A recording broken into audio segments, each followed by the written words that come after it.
સમુદ્રમાં low pressure system સક્રિય થઈ છે। 24 કલાકમાં લો પ્રેશર ડિપ્રેશનમાં પરિવર્તિત થશે। ડિપ્રેશન બાદ સિસ્ટમ ડીપ ડિપ્રેશન બનશે, ત્યારે ડીપ ડિપ્રેશન સાયક્લોન બને તેવી પણ સંભવિત શક્યતાઓ જોવામાં આવી રહી છે।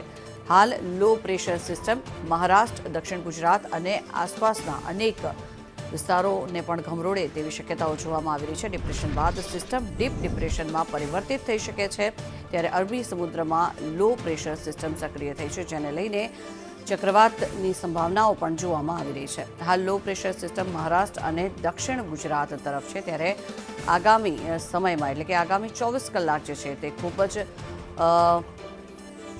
ધ્યાન માંગી લે તે પ્રકારના છે, કારણ કે આ જે ચક્રવાત છે તે સક્રિય થઈ રહ્યું છે। અરબી સમુદ્રમાં લો પ્રેશર સિસ્ટમ સક્રિય થઈ છે। મહત્વનું છે કે જે રીતે આગામી 24 કલાકમાં વરસાદ થવાની પણ સંભાવનાઓ હવામાન વિભાગ દ્વારા વ્યક્ત કરવામાં આવી છે, ત્યારે ડીપ ડિપ્રેશનમાં પરિવર્તિત થયું છે અને તેને લઈને મહત્વના સમાચાર આપને આપી રહ્યા છીએ। અરબી સમુદ્રમાં સક્રિય થયેલા વરસાદી સિસ્ટમ છે કે જે હવે સાયક્લોનનું રૂપ ધારણ કરવા તરફ આગળ વધી રહી છે, કારણ કે જે પ્રકારે હવાનું જે પ્રમાણ છે અને જે ભેજનું પ્રમાણ છે તે વધતું જોવા મળી રહ્યું છે, અને તેની સાથે જ આ જે વરસાદી સિસ્ટમ છે તે વધુ મજબૂત બનીને આગળ વધી રહી છે।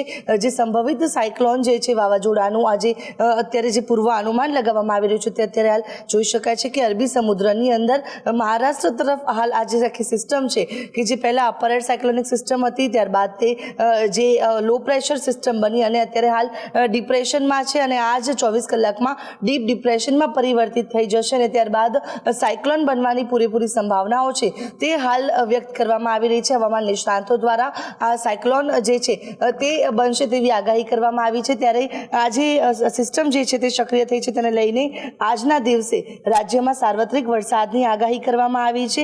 રાજ્યના કેટલાક જિલ્લાઓની અંદર આજે ભારે વરસાદનું ઓરેન્જ એલર્ટ આપવામાં આવ્યું છે, તો કેટલાક જિલ્લાઓની અંદર યલો એલર્ટ પણ આપવામાં આવ્યું છે।